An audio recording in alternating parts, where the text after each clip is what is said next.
जय Hind and hello guys, स्वागत है आपका आपके अपने YouTube चैनल ज्ञानदेह होस्ट में। एंड इस वीडियो के अंदर आपको बताने वाला हूं AIIMS CRE new vacancy 2026 apply online process के बारे में, जहां पर आपको लास्ट डेट अपडेट के साथ फॉर्म कैसे फिल करना है, group B and group C की 1484 पोस्ट का, इसके बारे में बताया जाएगा। गाइज आपके पास ज़्यादा समय बचा नहीं है इस फॉर्म को भरने के लिए, क्योंकि फॉर्म को फिल करने की लास्ट डेट 3 जुलाई 2026 है। तो अगर आप इस वीडियो को 2 जुलाई या फिर 3 जुलाई में ही देख रहे हैं तो गाइज आपके पास बस यही समय बचा है। बस आपको टाइम देख लेना है और डेट देख लेना है, और उसके अकॉर्डिंग अगर आप इसमें एलिजिबल हुए फिर आगे इस वीडियो को वॉच करके आप देख लेना कि कैसे आपको फॉर्म भरना है। पूरी जानकारी आपको इस वीडियो में दी जाएगी। तो फटाफट से अगर आपने अभी तक वीडियो को लाइक शेयर ना किया हो तो करके चैनल को जरूर सब्सक्राइब कर लेना, और इसके बाद जो लिंक मैंने वीडियो को डिस्क्रिप्शन में दिया है ये आप ओपन करेंगे।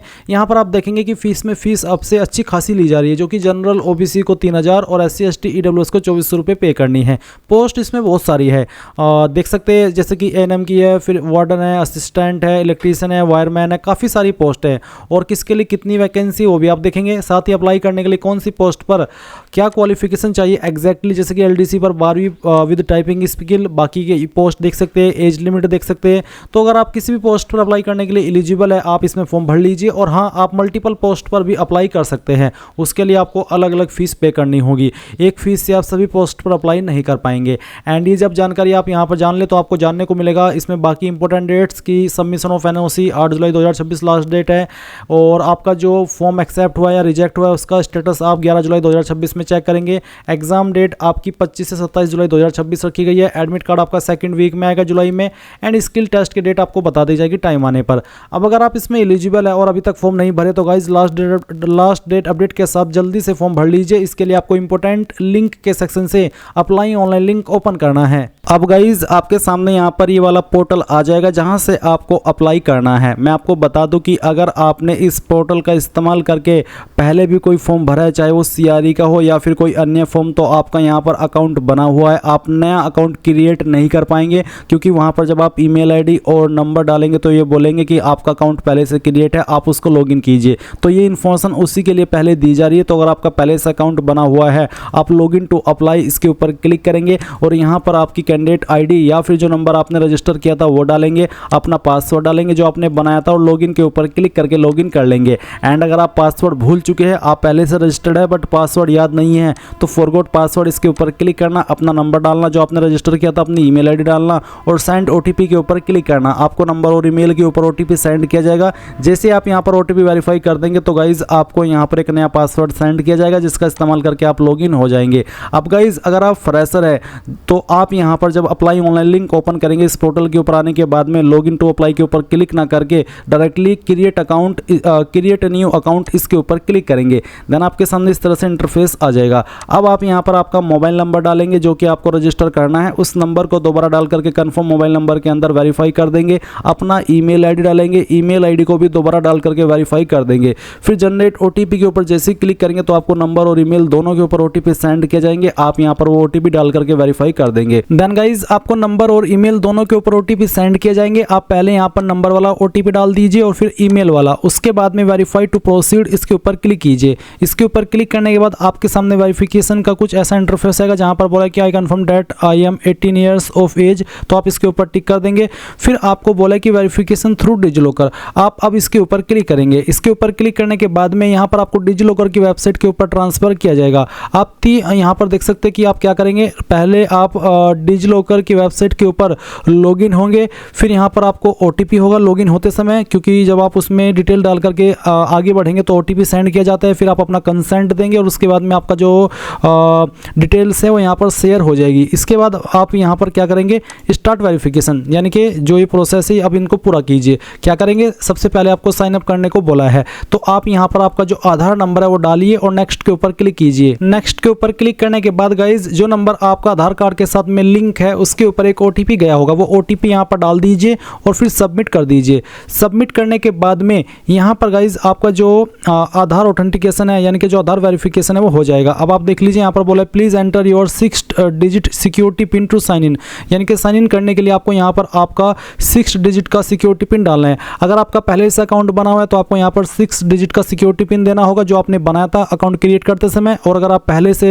इस डिजिलॉकर की वेबसाइट के ऊपर अकाउंट क्रिएट नहीं किए हो तो आप यहाँ पर अपना 6 डिजिट का जो पिन है वो बना लेंगे। और अगर आप ये पिन भूल चुके हैं तो आप फॉरगॉट माई पिन इसके ऊपर क्लिक करके इसको फॉरगेट भी कर सकते हैं। तो यहाँ पर अपना पिन डालिए और डन के ऊपर क्लिक कीजिए। इसके बाद गाइज आपके सामने यहाँ पर इस तरह से आ जाएगी इन्फॉर्मेशन, जैसे कि आप देख सकते हैं। आप यहाँ पर क्या करेंगे, सिलेक्ट ऑल, इसके ऊपर क्लिक कर देंगे। इसके ऊपर क्लिक करने के बाद आप यहाँ से अलाउ कर देंगे और इसके बाद फिर गाइज आप यहाँ पर देखेंगे कि जो आपकी डिटेल्स है वो आपने डिजिलॉकर के माध्यम से फैच करा दी है। अब आपको इसी वेबसाइट के ऊपर डायरेक्ट किया जाएगा जहाँ से आपने फॉर्म फिल करना स्टार्ट किया था। तो आप देख लीजिए वेरिफिकेशन इज अंडर प्रोसेसिंग, तो थोड़ा सा वेट कर लेना। डिजिलॉकर का जो वेरिफिकेशन है वो हो चुका है। अब आप यहाँ पर देखेंगे कैंडिडेट वेरीफाइड सक्सेसफुली। अब आपको कंटिन्यू के ऊपर क्लिक करना है। कंटिन्यू के ऊपर क्लिक करने के बाद यहाँ पर आपके सामने इस तरह का इंटरफेस आ चुका है। तो बोला है कि इस तरफ तो आपकी डिटेल है एज पर आधार और इस तरफ है आपकी detail as per 10th class detail. तो आपको यहाँ पर एक ऑप्शन देखने को मिलेगा यूज डिजिलॉकर डाटा। अगर आप डिजिलॉकर डाटा को यूज करना चाहते तो आप इसके ऊपर टिक कर देंगे। अगर आप डिजिलॉकर डाटा को यूज नहीं करना चाहते तो इसको अनटिक करके आप यहाँ पर इस तरफ 10th के सर्टिफिकेट के अकॉर्डिंग अपनी इन्फॉर्मेशन भरेंगे, क्योंकि जो लेफ्ट साइड में इन्फॉर्मेशन है वो आपकी आधार के अकॉर्डिंग है। तो गाइज ये चीज़ आपको देखनी है कि आपकी आधार की इन्फॉर्मेशन और जो 10th की इन्फॉर्मेशन है वो सेम है या नहीं है। और ये भी आपको डिसाइड करना होगा कि आप यहाँ पर जो आपकी आधार के अंदर इन्फॉर्मेशन है क्या वही यूज करना चाहते हैं या फिर आप अलग से भरना चाहते हैं। अगर आप भरना चाहते हैं आधार के अकॉर्डिंग तो आप यूज डिजिलॉकर डाटा इसके ऊपर क्लिक कर देंगे, फिर आपको इन्फॉर्मेशन भरने की आवश्यकता नहीं पड़ेगी। और अगर आप डिजिलॉकर डाटा यूज नहीं करना चाहते, अलग से अपना इन्फॉर्मेशन 10th के सर्टिफिकेट के अकॉर्डिंग भरना चाहते हैं क्योंकि उसके अंदर अलग है, तो आपका यहाँ पर जो भी फुल नेम है वो आपको एंटर कर देना है। इसके बाद में आप यहाँ पर फादर नेम डालेंगे, अपना जेंडर सेलेक्ट कर लेंगे, फिर आपके डेट ऑफ बर्थ यहाँ पर सेलेक्ट करेंगे, फिर मैरिटल स्टेटस बताएंगे, मैरिड हो अनमैरिड हो जो भी है वो आप टिक कर देंगे और कंटिन्यू के ऊपर क्लिक करेंगे। इसके बाद आप यहाँ पर देखेंगे क्रिएट योर पासवर्ड। तो आपको यहाँ पर एक अपनी मर्जी से पासवर्ड बना लेना है। पासवर्ड आपका कैसा उसका आप डेमो देख लीजिए। पासवर्ड के अंदर इंग्लिश का कैपिटल लेटर कम से कम एक और फिर एक स्मॉल लेटर, उसके साथ एक स्पेशल कैरेक्टर और साथ ही डिजिट, कुछ इस तरह का पासवर्ड आपको बना लेना है और उस पासवर्ड को दोबारा डाल करके यहाँ पर वेरीफाई करना है। फिर आप preview and create an account इसके ऊपर क्लिक करेंगे। अब आप यहाँ पर देखेंगे कि पासवर्ड क्रिएटेड सक्सेसफुली और आपके सामने कुछ ऐसा इंटरफेस है।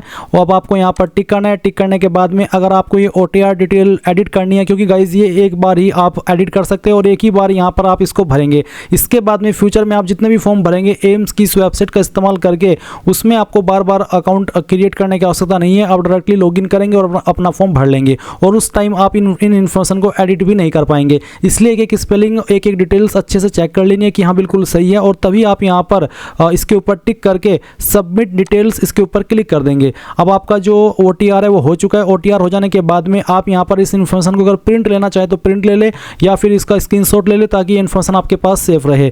अब आपको यहाँ पर लॉगिन टू अप्लाई इसके ऊपर क्लिक करना है। देन यहाँ पर जो आपका रजिस्टर्ड नंबर है वो डालिए, अपना पासवर्ड डालिए जो आपने बनाया और लॉगिन के ऊपर क्लिक कीजिए। इसके बाद गाइज आपके सामने यहाँ पर आपका इस तरह का इंटरफेस आएगा जैसे कि आप वीडियो में देख सकते हैं। अभी आपको अप्लाई करने के लिए ऐड न्यू एप्लीकेशन इसके ऊपर क्लिक करना है। इसके ऊपर क्लिक करने के बाद में आपको यहाँ पर पोस्ट अप्लाइड फॉर में सिलेक्ट करना है कि आपको किस पोस्ट पर अप्लाई करना है। यहाँ पर सभी पोस्ट दी गई है, आपको जिस पोस्ट पर अप्लाई करना है उस पर अप्लाई कर सकते हैं। एंड अगर आप मल्टीपल पोस्ट पर अप्लाई करना चाहे तो आप वो भी कर सकते हैं, बट वो आपको जैसे कि अभी मैं अप्लाई करके दिखा रहा हूँ, पहले आपको एक पोस्ट पर अप्लाई करना होगा, उसके बाद में सेम इंटरफेस या फिर सेम प्रोसेस फॉलो करना है। बस हाँ, आपको दूसरी बार में रजिस्ट्रेशन करने की आवश्यकता नहीं है क्योंकि आपने OTR कर लिया। उसके बाद डायरेक्टली आप ऐड न्यू एप्लीकेशन के ऊपर क्लिक करके दोबारा जिस पोस्ट पर अप्लाई करना चाहे कर सकते हैं।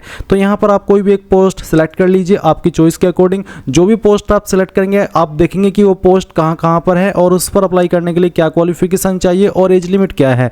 जैसे कि मैं यहाँ पर ये वाली पोस्ट सिलेक्ट करता हूँ, तो सभी पोस्ट पर अप्लाई करने का तरीका सेम रहेगा, बस उसकी क्वालिफिकेशन कम या ज़्यादा होगी पोस्ट की एलिजिबिलिटी के अकॉर्डिंग, और जो भी होगी वही आपको यहाँ पर नीचे देखने को भी मिल जाएगी। गाइज यहाँ पर मैं आपको बता दूं कि मैं ऐसा बिल्कुल भी नहीं कर सकता और ना ही ये पॉसिबल है कि मैं आपको एक एक पोस्ट पर अप्लाई करके दिखाऊं। मैं इसलिए यहाँ पर इन्फॉर्मेशन बता दे रहा हूँ कि जो भी पोस्ट आप सिलेक्ट करेंगे उस पर जो क्वालिफिकेशन चाहिए वो क्वालिफिकेशन आपके पास होनी चाहिए और आपको क्वालिफिकेशन के सेक्शन में वही वाली क्वालिफिकेशन देनी होगी जो कि उस पर अप्लाई करने के लिए चाहिए। जैसे कि मैंने अब ये वाली पोस्ट सेलेक्ट करके देखा तो इसमें आप देख सकते हैं कि कौन सी वैकेंसी कहाँ पर है, क्या क्वालिफिकेशन चाहिए। तो आप ये सब इन्फॉर्मेशन चेक करके नीचे की तरफ आएंगे और उसके बाद में यहाँ पर आपको इसमें क्वालिफिकेशन के सेक्शन में एक ऑप्शन देखने को मिल मिल रहा है कि select your qualification as applicable to make you eligible for the selected post, यानी कि सिलेक्टेड पोस्ट पर अप्लाई करने के लिए आपसे जो क्वालिफिकेशन चाहिए वो क्वालिफिकेशन आपको यहाँ पर टिक करनी है। जैसे कि 12th पास हूँ मैं, फिर यहाँ पर डिग्री भी है और मैट्रिकुलेशन भी है। इसमें बोला है कि matriculation or equivalent qualification from an recognised board or university with 5 year service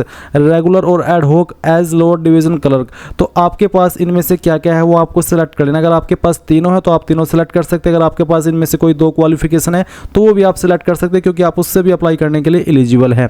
फिर यहाँ पर आपका फादर नेम है, मदर नेम है, आपसे आपका जेंडर पूछा है, फिर आपसे यहाँ पर पूछा कि क्या आप PWBD कैटेगरी यानी कि person with benchmark disability category से आते हैं। अगर हाँ तो आपको यस कर देना है, उसके बाद में यहाँ पर टिक करके कंफर्म कर देना है। एंड फिर यहाँ पर पूछा कि which facility do you require to appear in the exam. तो यहाँ पर गाइज ये मैंने विकलांग वाला ऑप्शन सेलेक्ट किया। अगर आप विकलांग नहीं है तो आप इसको नो कर देंगे और इन ऑप्शन को भी या फिर इन सवालों को भी इग्नोर कर देंगे और वीडियो को आगे बढ़ा देंगे। उसके बाद में अगर आप मान लीजिए विकलांग है तो आपको बताना कि आपकी विकलांगता की परसेंटेज कितनी है, फिर आपकी PWD कैटेगरी कौन सी है वो आपको यहाँ पर सेलेक्ट कर लेनी है, फिर उसकी सब कैटेगरी कौन सी है वो आपको सेलेक्ट कर लेना है। उसके बाद में यहाँ पर गाइज आपको यहाँ पर ये सिलेक्ट कर लेना है कि कौन सी आपकी कैटेगरी है ये सब, फिर आपको अंडरटेकिंग के ऊपर टिक करना है। एंड देन यहाँ पर जो सभी कैंडिडेट को इन्फॉर्मेशन देनी है वो है कैटेगरी का ऑप्शन। तो आपकी कास्ट कैटेगरी क्या है, जनरल हो, OBC हो, SC ST या फिर विकलांग, जो भी है वो आपको यहाँ पर सिलेक्ट कर लेना है। जैसे कि अगर OBC है तो आपको बताना है कि कैटेगरी सर्टिफिकेट कब इशू हुआ था। तो गाइज मैं आपको बता दूँ कि जो आपका कैटेगरी सर्टिफिकेट है वो आपका सेंट्रल का बना होना चाहिए, क्योंकि ये सेंट्रल गवर्नमेंट की वैकेंसी है। इसके बाद में आप यहाँ पर देखेंगे I do not have valid OBC certificate of the given date. अगर आपके पास वैलिड OBC सर्टिफिकेट नहीं है तो आप यहाँ पर टिक करेंगे। एंड यहाँ पर टिक करने के बाद में आपको यहाँ पर नीचे बोला है select issue date of acknowledgement slip, यानी कि जो आपका कैटेगरी सर्टिफिकेट है वो आपने जब बनना दिया था, जो एक्नॉलेजमेंट स्लिप है या फिर जो रिन्यूअल की स्लिप है उसकी डिटेल आपको देनी होगी, कब आपका वो इशू हुआ था और वो अपलोड भी करना होगा। यानी कि आपके पास होना ही चाहिए, तो आपने बनवाना दिया हो या फिर ऑलरेडी आपके पास हो। अगर ऑलरेडी आपके पास है तो अच्छी बात है, या फिर उसको बनवा लेना है। और उसके बाद में यहाँ पर जो कैटेगरी सर्टिफिकेट है वो भी आपको अपलोड करना है। फिर यहाँ पर गाइज आपको ये भी बोला है कि जो आप अपलोड करेंगे सर्टिफिकेट वो PDF के फॉर्मेट में हो और 2 MB से ज़्यादा साइज नहीं होना चाहिए। अब अगर ये इमेज में है तो आप उसको PDF में कैसे बनाएंगे जान लें। गूगल के अंदर सर्च करना इमेज टू PDF और ये जो पहले वाली वेबसाइट है ये ओपन करना। सिलेक्ट JPG इमेज के ऊपर क्लिक करके कोई भी जो आपका इमेज है कैटेगरी सर्टिफिकेट का वो सिलेक्ट करेंगे। कन्वर्ट टू PDF के ऊपर क्लिक करिए, एक सिंगल क्लिक के अंदर ये फाइल आपकी PDF के अंदर बन जाएगी। फिर आप यहाँ पर इसके ऊपर क्लिक करेंगे एंड देन गाइज जो भी आपका कैटेगरी सर्टिफिकेट है वो फाइल आपको यहाँ पर सेलेक्ट कर लेनी है। चलिए मैं इसको सेलेक्ट करता हूँ, ओपन करता हूँ और इस तरह से आपकी जो फाइल है वो यहाँ पर अपलोड हो जाएगी। उसके बाद यहाँ पर आपके सामने नेशनलिटी का ऑप्शन आएगा, आप इसमें इंडियन सेलेक्ट कर लेंगे। फिर स्टेट ऑफ डोमिसाइल की कौन सी स्टेट के निवासी है वो सिलेक्ट करना होगा। ID प्रूफ में आपको एक ID सेलेक्ट कर लेना और जो भी ID आप सेलेक्ट करते हैं वो आपको ID नंबर में उसका नंबर डाल देना है। फिर पूछा कि क्या आप एक सर्विसमैन है, commissioned officer including ECO SSCOs, अगर हाँ तो यस, नहीं तो नो करना है। फिर क्या आप एक रेगुलर गवर्नमेंट सर्वेंट है, अगर हाँ तो यस, नहीं तो यहाँ पर भी आपको नो कर देना है। फिर क्या आप एक एम्प्लॉय है जो कि पार्टिसिपेटिंग एम्स इंस्टीट्यूट के हैं, अगर हाँ तो यस, नहीं तो आपको नो करना है। फिर मैरिटल स्टेटस बताना, मैरिड या अनमैरिड। फिर पूछा कि क्या आप जो जम्मू एंड कश्मीर है उसमें उसके निवासी थे, ऑर्डिनरी यानी कि साधारणता या फिर शुरुआत से, अगर हाँ तो यस, नहीं तो आपको नो करना है।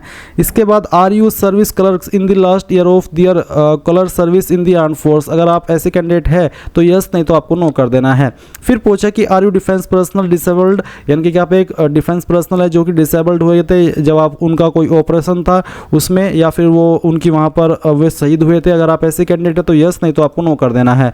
डेट ऑफ बर्थ यहाँ पर है। फिर आपका जो भी परमानेंट एड्रेस है वो आपको यहाँ पर फिल करना होगा। तो पहले आप कंट्री सेलेक्ट कर लेंगे, उसके बाद में आपकी स्टेट के बाद में आप यहाँ पर आपकी सिटी सेलेक्ट कर लेंगे, फिर अपना पिन कोड डालेंगे और जो भी आपका एड्रेस है कंप्लीट एड्रेस आप एड्रेस के सेक्शन में डाल देंगे। फिर नीचे एक लाइन है कि click here if postal address is same as field permanent address, यानी कि अगर आपका जो प्रेजेंट एड्रेस है और जो परमानेंट एड्रेस है वो सेम है तो आप इस बॉक्स को टिक कर देंगे। अगर अलग अलग है तो अनटिक करके अलग से अपना नीचे पोस्टल एड्रेस यानी कि प्रेजेंट एड्रेस फिल कर देंगे। फिर आपको सेव एंड नेक्स्ट के ऊपर क्लिक करना है। अब गाइज आपके सामने एजुकेशनल क्वालिफिकेशन का सेक्शन आ चुका है। तो यहाँ पर गाइज आपको एक एक करके अपनी इन्फॉर्मेशन फिल करनी है। जैसे कि सबसे पहले यहाँ पर आपको 10th की इन्फॉर्मेशन देनी है, तो आपको नेम ऑफ डिग्री बोर्ड के अंदर इसमें अपनी क्वालिफिकेशन का जो नाम है वो एंटर कर देना है। जैसे कि चलिए मैं यहाँ पर 10th लिख देता हूँ।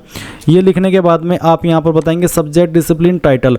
आप चाहे तो सब्जेक्ट के अंदर 10वीं के जो भी सब्जेक्ट थे एक एक करके सभी सब्जेक्ट के नाम दे सकते हैं। जैसे कि मैं आपको यहाँ पर टाइप करके दिखा दे रहा हूँ। मैं यहाँ पर ये सब टाइप कर रहा हूँ। ये मैंने 3 सब्जेक्ट का नाम लिखे हैं डेमो के लिए। आप यहाँ पर आपके जो 5 या फिर 6 जो भी सब्जेक्ट थे, ऐसा नहीं कि बेस्ट ऑफ 5 देना है, सभी सब्जेक्ट देना है जो भी आपके 10वीं के सर्टिफिकेट में मेंशन है। उसके बाद में बताना है कि आपने कौन से बोर्ड के द्वारा आपकी 10वीं पास की है। फिर आप यहाँ पर बताएंगे palace of university institute college board. तो मेरा यूपी बोर्ड है, तो मैं यहाँ पर चलिए यूपी लिख देता हूँ। और इसमें होता है यूपी प्रयागराज या फिर यूपी इलाहाबाद। और उसके बाद में पहले मैं ये लिख देता हूँ। ये लिखने के बाद में मैंने यहाँ पर आपको बताना है यहाँ पर डेट ऑफ पासिंग, यानी कि किस डेट में आपने आपकी क्वालिफिकेशन पास कर ली थी, आपका ईयर, फिर आपका मंथ, और उसके बाद में इस तरह से आपका जो भी डे है जिसमें आपने पास की थी वो आप सिलेक्ट कर लेंगे। फिर आएगा ऑब्टेन परसेंटेज, कितनी परसेंटेज आपको आई थी वो आप यहाँ पर डाल देंगे। अगर आपके नंबर CGPA के अंदर है तो आप उनको परसेंटेज के अंदर कन्वर्ट करके फिल करेंगे। अब बहुत सारे कैंडिडेट ऐसे होंगे जो कि ये कहेंगे कि सर मेरा जो बोर्ड है वो CBSE बोर्ड है, तो आपको गाइज यहाँ पर पैलेस ऑफ यूनिवर्सिटी इंस्टीट्यूट या फिर कॉलेज या फिर बोर्ड, क्योंकि मैं यहाँ पर सभी में बोर्ड के अकॉर्डिंग इन्फॉर्मेशन दे रहा हूँ, तो मैंने यहाँ पर बोर्ड लिखा यूपी इलाहाबाद, या फिर आप बोर्ड के जो आपका पैलेस है वो लिखेंगे। जैसे कि CBSE बोर्ड है तो CBSE बोर्ड में सिंपली आपको यहाँ पर दिल्ली लिख देना है, क्योंकि CBSE बोर्ड होता है दिल्ली में। इसके बाद आपको जो सर्टिफिकेट है आपका 10वीं का वो अपलोड करना है। इसका फॉर्मेट भी आपका PDF का रखा है। तो आइए फाइल सेलेक्ट कीजिए, ओपन कीजिए और इस तरह से फाइल आ जाएगी। इसके बाद आप यहाँ पर इसमें क्या करेंगे, सेव एंड ऐड क्वालिफिकेशन, इसके ऊपर क्लिक करेंगे। इसके ऊपर क्लिक करने के बाद ये क्वालिफिकेशन आपकी यहाँ पर इस तरह से ऐड हो जाएगी। अब आप अगेन नेम ऑफ डिग्री के अंदर आएंगे और इसमें आप 12वीं की इन्फॉर्मेशन देंगे। आपको यहाँ पर पहले नेम ऑफ डिग्री, फिर आपका जो सब्जेक्ट है 12वीं का वो, और उसके बाद में आपको 12वीं का जो बोर्ड है वो एंटर कर देना है। और उसके बाद आपको बताना है कि आपका कहाँ पर है। जैसे कि मैंने यहाँ पर यूपी इलाहाबाद लिख देता हूँ। और उसके बाद में आप यहाँ पर डेट ऑफ पासिंग देंगे आपके सर्टिफिकेट के अकॉर्डिंग, जो भी आपकी सर्टिफिकेट के ऊपर मेंशन है इस तरह से। और फिर आपको यहाँ पर जो आपकी परसेंटेज है वो भी एंटर कर देनी है। एंड देन अगेन आपको यहाँ पर सेव एंड नेक्स्ट के ऊपर माफ़ी चाहूँगा, सेव एंड ऐड क्वालिफिकेशन के ऊपर क्लिक करना है। अब क्योंकि ये फॉर्म मैं डेमो के लिए भरा हूँ तो मैं यहाँ पर रैंडम इन्फॉर्मेशन आपको फिल करके दिखा रहा हूँ ताकि आपको समझ आ सके और आप अपनी क्वालिफिकेशन की जानकारी यहाँ पर इस तरह से भर सके। मैं इसको सिलेक्ट करता हूँ, फाइल अपलोड हो चुकी है। अब मैं यहाँ पर सेव एंड ऐड क्वालिफिकेशन के ऊपर क्लिक करता हूँ तो ये जानकारी भी आ चुकी है। अब इसके बाद में मान लीजिए आपने कोई डिप्लोमा किया है, कोई डिग्री की है, तो आप यहाँ पर उस डिप्लोमा का या डिग्री का नाम लिखेंगे, उसका जो डिसिप्लिन है, जो टाइटल है या फिर जो सब्जेक्ट है वो डालेंगे, और वो आपने किस इंस्टीट्यूट से किया है या फिर कौन से डिग्री कॉलेज से किया है उसका नाम आप यहाँ पर यूनिवर्सिटी इंस्टीट्यूट कॉलेज बोर्ड के अंदर डाल देंगे। फिर जो आपकी यूनिवर्सिटी है या आपकी जो इंस्टीट्यूट है वो कहाँ पर स्थित है उस पैलेस का नाम डालेंगे, डेट ऑफ पासिंग और आपकी परसेंटेज, और फिर उसका जो सर्टिफिकेट है वो अपलोड करेंगे। And then save and add qualification के ऊपर क्लिक कर देंगे। तो यहाँ पर मैंने 3 क्वालिफिकेशन इस तरह से फिल कर लिए। आप जितनी चाहे जो भी आपके पास क्वालिफिकेशन है उसकी इन्फॉर्मेशन यहाँ पर इस तरीके से भर सकते हैं। और फिर आपको यहाँ पर राशन डिटेल का एक सेक्शन देखने को मिलेगा जहाँ पर पूछा है कि do you have relevant ration in respective relevant body as per advertisement of the selected group. अगर आप ऐसी पोस्ट पर अप्लाई करें जिस पर आपसे राशन मांगे तो आप यहाँ पर यस करेंगे। यस करने के बाद में रजिस्टर्ड एज GNM या फिर मिडवाइफ जो भी है वो आप यहाँ पर एंटर कर देंगे।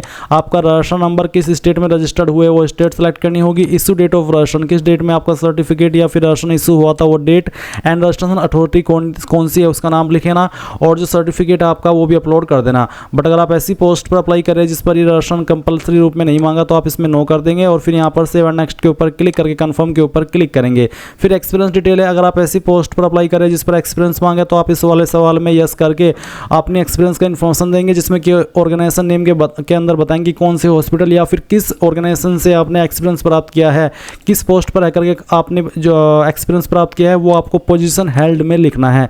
एम्प्लॉय टाइप क्या था, रेगुलर थे, on contract, temporary, ad hoc, start date क्या थी आपकी वर्क की, और फिर उसके बाद में करंटली आप वर्क कर रहे हैं तो इसमें आपको क्या करना है, बेसिकली इसमें नो करना है। और नो करने के बाद में जब तक आपने जॉब की थी वो डेट सेलेक्ट कर लेंगे। And their nature of duties, किस तरह का आप काम करते थे उसके बारे में थोड़ा सा बताएंगे लिख करके, और अपना जो एक्सपीरियंस सर्टिफिकेट है वो भी अपलोड कर देंगे। एंड अगर आपने नहीं किया कोई एक्सपीरियंस प्राप्त तो आप इसमें नो कर देना, और फिर यहाँ पर सेव एंड नेक्स्ट के ऊपर क्लिक करके कन्फर्म के ऊपर क्लिक कर देना। अब आप यहाँ पर एग्जामिनेशन स्टेट चॉइस देखेंगे, इसमें आपको प्रीफर्ड स्टेट बताना कि आप कौन सी स्टेट के अंदर अपना एग्जाम सेंटर चाहते हैं। तो पहले आप पहली चॉइस देंगे, उसके बाद में सेकंड सेकंड चॉइस किस स्टेट के अंदर चाहते हैं एग्ज़ाम सेंटर के लिए, वो आपको यहाँ पर सेलेक्ट कर लेना है। फिर थर्ड चॉइस किस स्टेट को देनी है वो आप सेलेक्ट कर लेंगे। अगली चॉइस किसको देनी है वो आप देखेंगे कि इसमें एनीवेयर इन इंडिया का ऑप्शन आता है, तो आप इसको सेलेक्ट कर लेंगे। फिर सेव नेक्स्ट के ऊपर क्लिक करके यहाँ पर नेक्स्ट कर देंगे। इसके बाद आता है सर्टिफिकेट। इसमें गाइज आपको नो ऑब्जेक्शन सर्टिफिकेट मांगा है। अगर आप इस कहीं पर जॉब कर रहे हैं, आपने एक्सपीरियंस वाले ऑप्शन में यस किया है, तो आप यहाँ पर जो सर्टिफिकेट है नो ऑब्जेक्शन का तो वो आप अपलोड करेंगे। ये नो ऑब्जेक्शन सर्टिफिकेट होता है कि जिस डिपार्टमेंट के अंदर आप ऑलरेडी काम कर रहे हैं वो आपसे कह रहा है कि आप हमारी तरफ से कहीं पर भी अप्लाई कर लीजिए, हमें कोई ऑब्जेक्शन नहीं है, इसलिए नो ऑब्जेक्शन सर्टिफिकेट मांगा जाता है। एंड अगर आप देख रहे हैं कि आपके ऊपर कंपलसरी नहीं है तो आप इसको खाली छोड़ सकते हैं। फिर अगर आप विकलांग है तो आपको विकलांग वाला सर्टिफिकेट अपलोड करना है, तो जो भी है आपका सर्टिफिकेट विकलांग का वो फाइल सेलेक्ट करेंगे और यहाँ पर अपलोड कर देंगे। इसके बाद में यहाँ पर आता है आपका विकलांग वाला ये ऑप्शन, मैंने क्योंकि इसमें यस किया तो चलिए मैं यहाँ पर ये फाइल अपलोड कर देता हूँ। इसके बाद है आपका DOB सर्टिफिकेट, जो कि आपसे बेसिकली 10th का जो सर्टिफिकेट है वो लिया जा रहा है, जिसमें कि आपकी DOB मेंशन हो। ये DOB के प्रूफ के रूप में आपसे लिया जा रहा है, तो आप यहाँ पर DOB सर्टिफिकेट आपका सेलेक्ट कर लेंगे। यानी कि बेसिकली जो आपका जन्म प्रमाण पत्र है या तो वो अपलोड करेंगे, या फिर जो आपका 10वीं का सर्टिफिकेट है जिसमें आपकी DOB लिखी गई हो वो आपको अपलोड कर देना है। फिर नीचे की तरफ देखेंगे अपलोड प्रोफाइल फ़ोटो, तो आपको यहाँ पर फोटो अपलोड करना है जो कि 6 महीने से पुराना नहीं होना चाहिए, और उसका जो बैकग्राउंड है वो आपका वाइट होना चाहिए। तो आप क्या करेंगे, यहाँ पर टिक करेंगे और जो भी आपका बैकग्राउंड आपका जो भी फ़ोटो है वो फ़ोटो आपको सेलेक्ट करना है। फिर यहाँ से फाइल को ओपन करना है। ओपन करने के बाद में इस तरह से आपको सबमिट कर देना है, आपकी फ़ाइल यहाँ पर आ जाएगी। यहाँ पर आपको टिक कर देना है। इसमें यहाँ पर ध्यान देना है कि कोई ऐसी चीज़ तो मेंशन नहीं है कि जैसे कि ये बोला हो कि आपके फ़ोटो के ऊपर डेट होनी चाहिए, तो यहाँ पर डेट के संबंध में कोई इन्फॉर्मेशन नहीं है। सिंपली आपको बोला है कि 6 महीने से पुराना फ़ोटो नहीं होना चाहिए, फेस अच्छे से शो होना चाहिए और बैकग्राउंड फ़ोटो का जो है वो वाइट होना चाहिए। इनमें से किसी भी फॉर्मेट में आपका फ़ोटो अपलोड हो जाएगा। आप यहाँ पर टिक कर देना। उसके बाद में आपको सिग्नेचर अपलोड करना है। सिग्नेचर आपको ब्लैक पेन का इस्तेमाल करके कर देना है। जहाँ पर भी सिग्नेचर की फाइल है सेलेक्ट कीजिए, ओपन कीजिए, इस तरह से सबमिट कर दीजिए, सिग्नेचर आ जाएगा। यहाँ पर टिक कर देना है।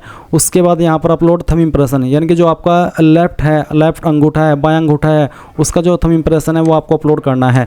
तो जहाँ पर भी थंब इम्प्रेशन है सेलेक्ट कीजिए, ओपन कीजिए, सबमिट कर दीजिए और आपका थंब इम्प्रेशन आ जाएगा। फिर यहाँ पर टिक कर देना है और उसके बाद में सेव नेक्स्ट के ऊपर क्लिक करके कन्फर्म के ऊपर क्लिक करना है। अब क्योंकि मैंने ये फॉर्म विकलांग से भरा है तो मेरे सामने पेमेंट का ऑप्शन नहीं आया, और ये मैंने इसीलिए भरा है ताकि मैं पेमेंट ना करूँ और पूरा प्रोसेस आपको दिखा पाऊँ। एंड अगर आप यहाँ पर बाकी कैटेगरी से फॉर्म को भरते हैं तो आपके सामने पेमेंट का ऑप्शन आएगा। आप आपकी फीस यहाँ पर ऑनलाइन माध्यम में जिस माध्यम का इस्तेमाल करके जमा करना चाहे कर सकते हैं।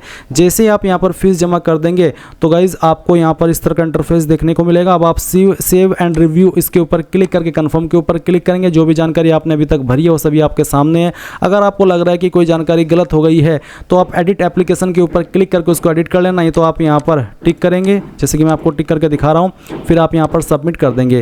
कांग्रेचुलेसन, आपका फॉर्म सक्सेसफुली सबमिट हो चुका है। अब आप गो टू डैशबोर्ड के ऊपर क्लिक कीजिए। अब अगर आपको किसी और पोस्ट पर भी अप्लाई करना है तो आप अगेन ऐड न्यू एप्लीकेशन के ऊपर क्लिक करना, और यहाँ पर अब जिस पोस्ट पर भी आपको अप्लाई करना है दोबारा से वो पोस्ट सेलेक्ट करके सेम प्रोसेस को फॉलो करना जो कि अभी आपने इस वीडियो के अंदर किया है। इस प्रकार से आप लोग एम्स CRE 5 ऑनलाइन फॉर्म 2026 भर पाएंगे। So thanks for watching. जय हिंद।